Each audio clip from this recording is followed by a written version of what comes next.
Hello and welcome back to Project 380. This video is going to be a little bit different. I've been handed a Mark 1 with a slight problem.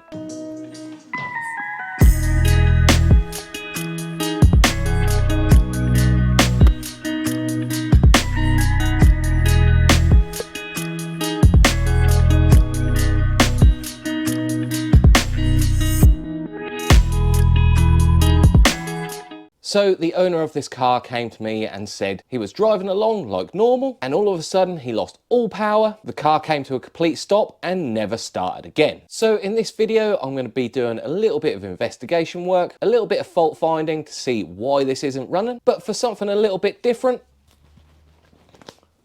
I'm going to be strapping a GoPro to my head so you've got a first person view of how I'm fault finding and what my thought process is, and hopefully we can get this back up and running in no time. I've got a nice Mark 1 Berkeley here. I'm pretty sure there was only a couple of hundred of these made, and if I'm right there should be a plaque here.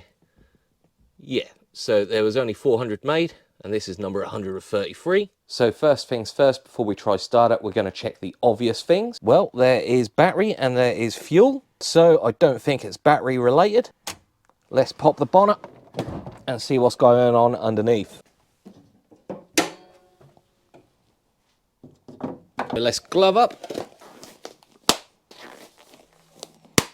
get some light on the situation and start investigating. So the HT leads, they look all intact, they're all plugged in. There doesn't seem to be any fuel leaking, even though the rocker cover is leaking. There's no fuel leaking down here. The lines look all right. The cam sensor's all plugged in. It does look like it's leaking a little bit. The mass airflow, that's plugged in. Nothing else up the top here seems to be hanging off or obviously wrong. Both belts seem to be intact and the crank pulley's still there. Some of these do have a problem with the crank pulley falling off and traveling down the road. Let's check we've got some coolant. Yep, there's coolant in there. Check the oil. Typical MX5, the dipstick's broken. The correct amount of oil is in there. I think we'll pop the ignition on now and see whether the fuel pump is priming.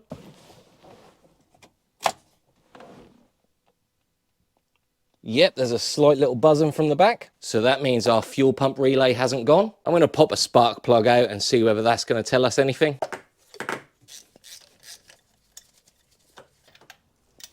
That doesn't look too bad. The strap's still there, so we know we've got nothing going through the engine. It's not too wet, but they could really do with being changed.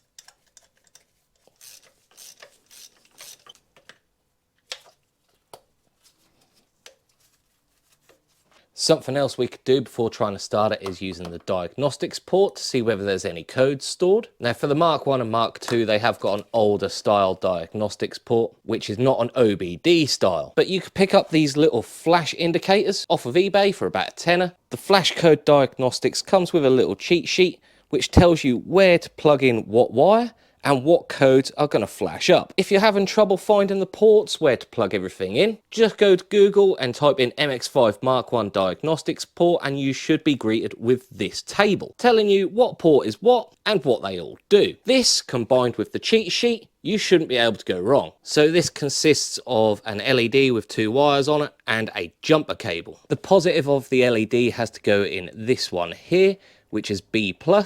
And the negative has to go in the top left hand, which is FEN. Now the jumper cable can be connected either way, there's no polarity. So one side will have to go in the 10 slot, which is third along at the top. And the last one goes in the ground slot, which is second down on the left. And that should look a little something like that. Now all we've got to do is turn the ignition on and read off our little cheat sheet of codes and count the flashes. The flashes will indicate what code we've got present.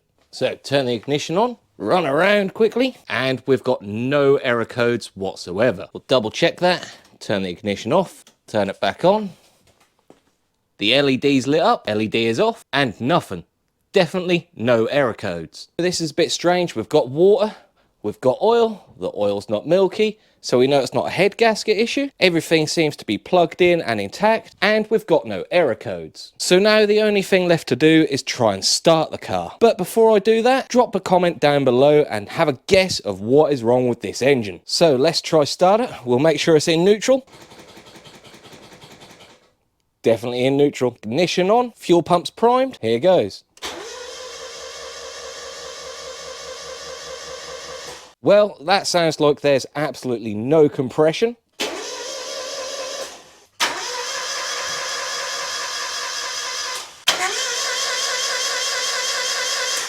So no compression whatsoever. I don't think there's any point in whipping out the spark plugs and doing a compression test, as I already know there's no compression on any cylinder. So I think the next step is to rip off the valve cover, which needs to be ripped off anyway because it's leaking from every side, and then seeing what's going on underneath the valve cover. Let's start by getting this air intake out of the way.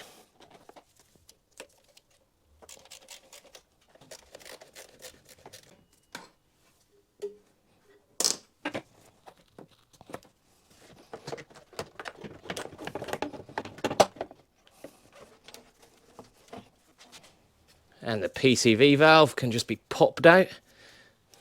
Remove all the HT leads.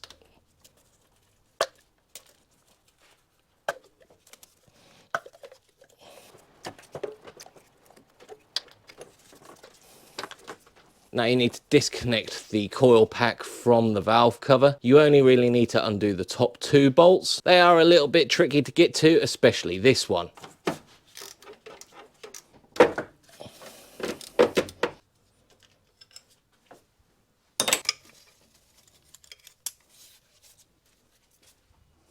Crack the valve cover off in an anti-clockwise spiraling motion.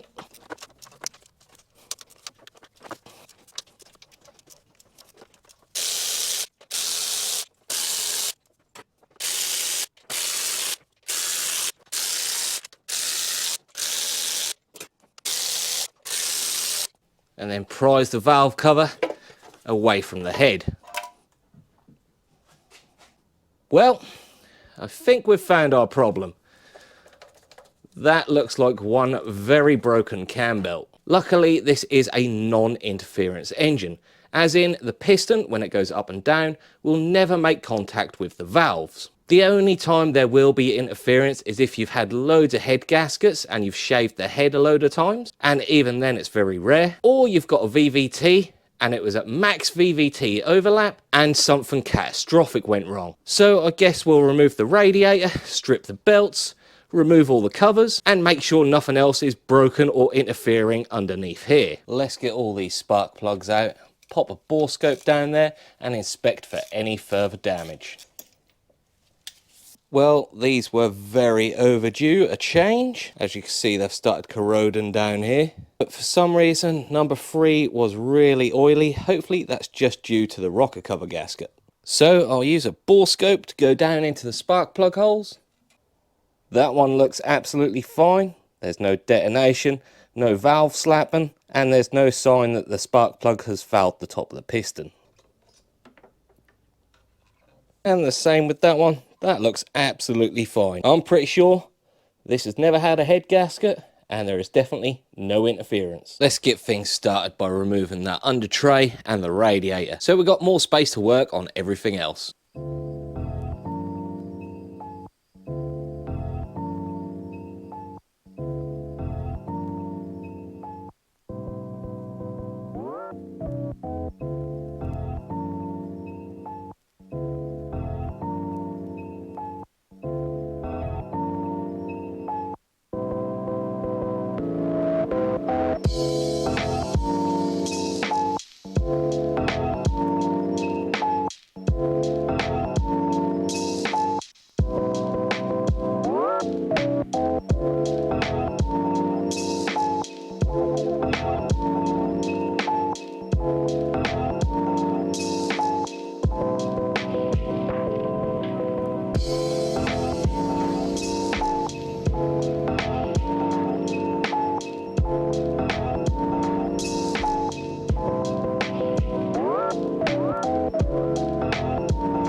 Well, that is definitely broken. It's a bit strange. I'm not sure why it's broken. It doesn't look like it's really worn through at all. So I'm wondering whether something has seized down here, like the water pump or the pulleys. So I'll strip the rest off and see whether anything's seized.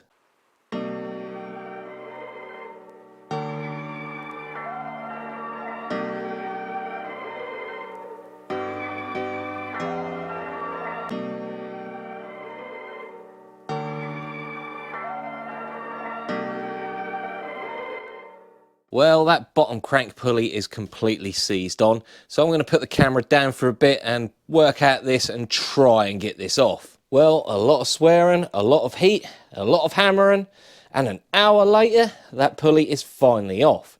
Now time to get that bottom pulley off, and I guarantee you that's going to be just as seized.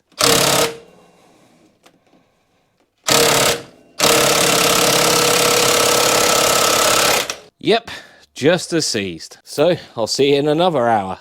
Well, that was definitely more than an hour. But luckily, a fair few years ago, I made 2 tools just for this job, as it is quite a common problem. So I've got an old crank pulley with a metal bar welded on it and another metal bar that braces itself against the anti-roll bar. And then I've got a 21mm socket welded to some bar with 2 bars at the end, which you put another big lever bar in to give you as much purchase as you can. And finally, this did break free. So now I've just got to remove this, and then hopefully that bolt will come straight out.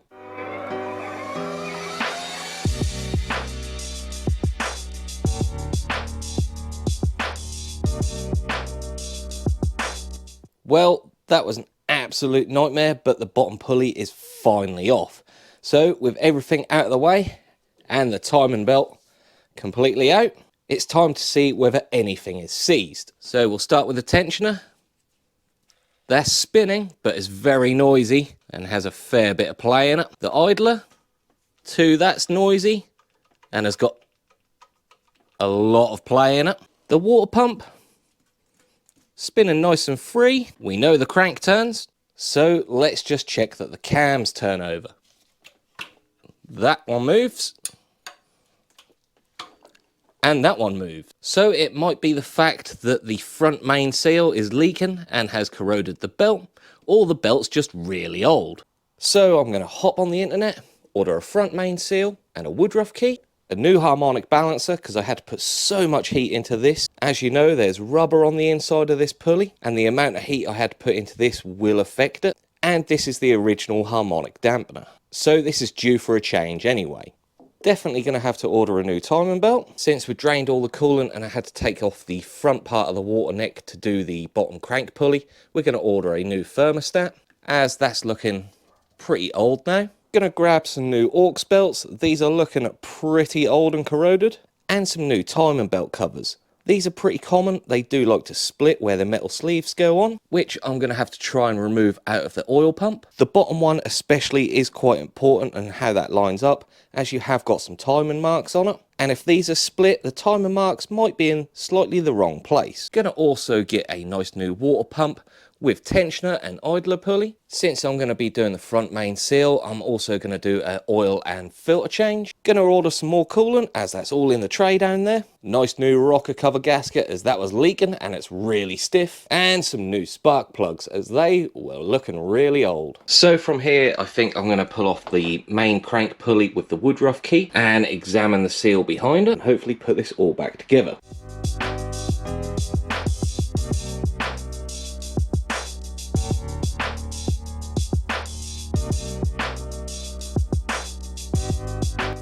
With the crank pulley out of the way, the Woodruff key and the 2 metal sleeves from the timing belt cover, I'm going to first clean this all down before removing that front main seal. So I've got a spray bottle filled with engine degreaser and a little paintbrush.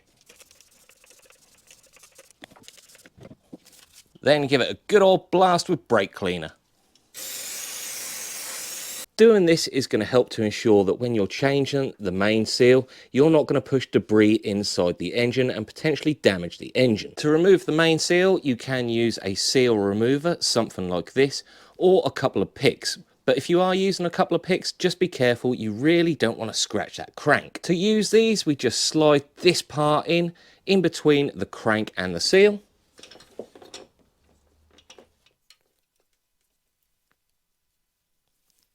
fold it underneath and then push away, and that should start coming out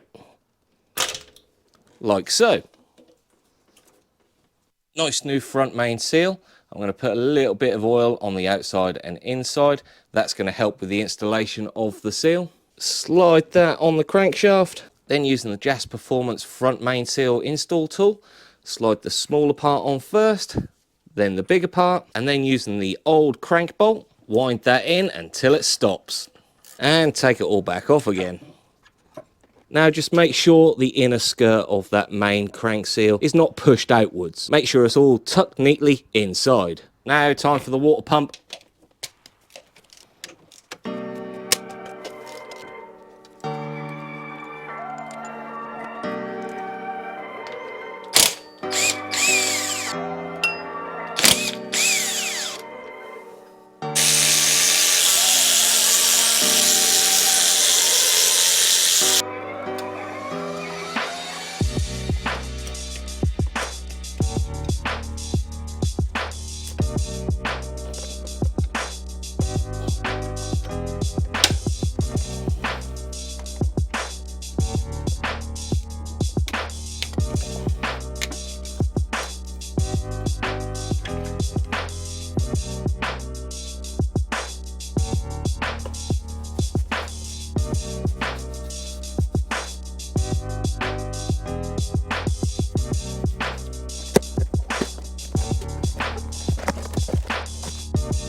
This old harmonic balancer has been heated up, bent, and the rubber is starting to perish. So this really isn't a good idea to put this back on the engine. You could get a new one, but in time this rubber will perish and it won't be good for the engine, as the harmonic balancer won't do what it should do. After consulting the owner, he decided not to get a new original harmonic dampener, but instead he went for a fluidampr. With this, you haven't got the worry of the perishing of the rubber. It's going to last a hell of a lot longer, and it's got better harmonic dampening capabilities, with the benefit of slightly overdriving the water pump with the slightly bigger pulley. And if we flip this over, it does actually come with this back plate, so we can completely disregard this old one. I've just got to take these 4 bolts out first, put a bit of Loctite in them, because on this Mark 1 we don't have a trigger wheel. These aren't Loctited from factory, just in case you have to install a trigger wheel, for example on a Mark 2.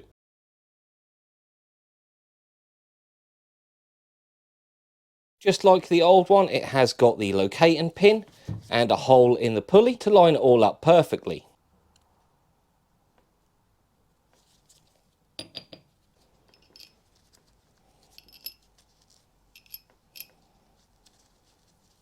We just need to torque this up to 12.5 Newton meters.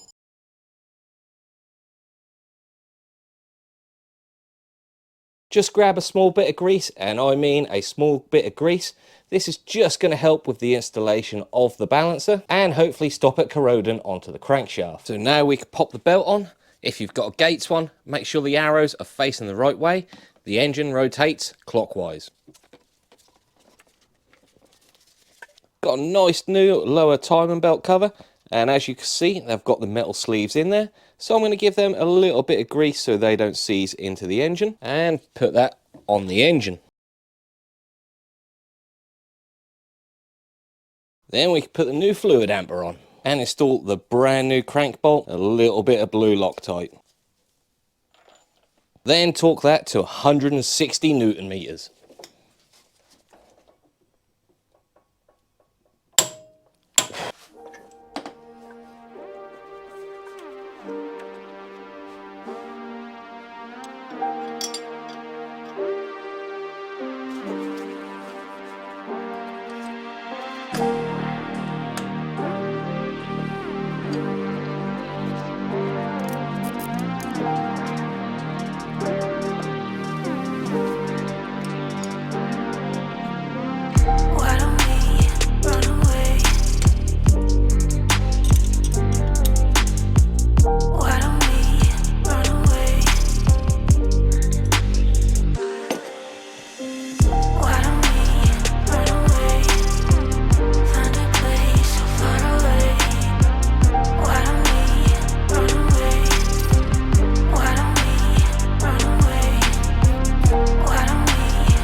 Don't forget to plug in the fan. I know someone who done this and then cooked their engine. With all the timing belt and water pump done, with a nice new harmonic balancer, it's now time to chuck some new plugs in it and do a quick oil change.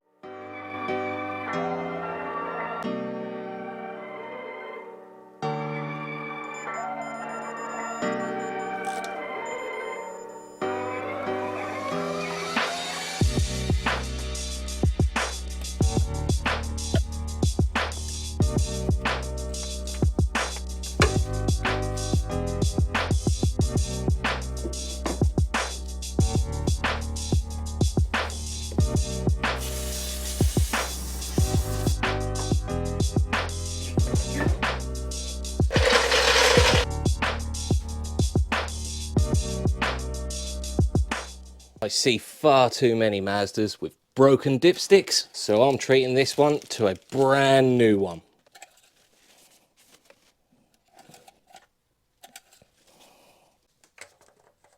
So of course I couldn't let this go with the valve cover in the state it was, so I just gave it a quick lick of paint, and I think it's completely transformed the engine bay. If you want a how-to guide on how to do this, let me know in the comments below.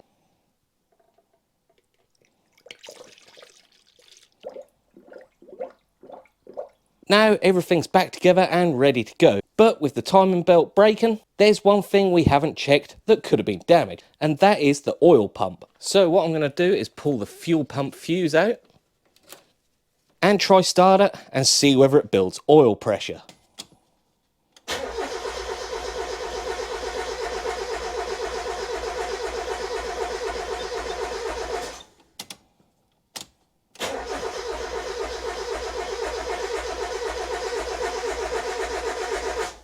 Yes, we've built oil pressure. That's a good sign. That means we can pop that fuse back in and see whether it'll start up.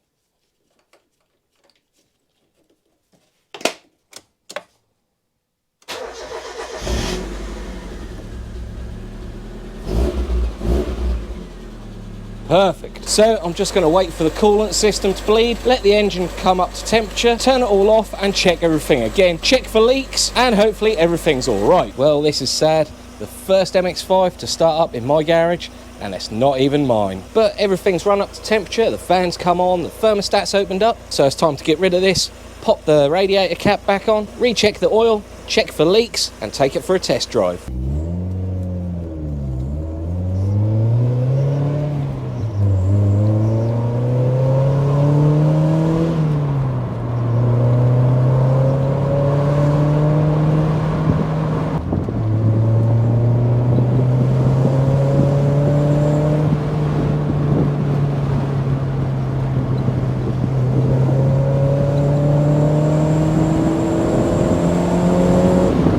Well, after a quick back road session, the car is performing perfectly. A couple of years back, I actually installed a stainless steel Boffy exhaust system on it, and it sounds really good. The engine sounds happy once again, but I have noticed there are a couple of squeaky and worn out bushes, which I'm sure I'm going to have to address in the future. So a car that was last week broken is now performing perfectly once again. I'm not sure which video is coming out first, this one or another one I'm in the middle of shooting, but if this one comes out first, I bet you're trying to guess where my car is. Let me tell you, it's exciting. Well, I hope you enjoyed that episode. Let me know if your guess was right as to what was wrong with this engine. I certainly did not expect a broken cam belt. If this helped you, leave a comment down below, leave a like to help the YouTube algorithm, and subscribe if you're new. Despite my best efforts in trying to buy this car, all that's left is to return it to its rightful owner. I'll catch you in the next one.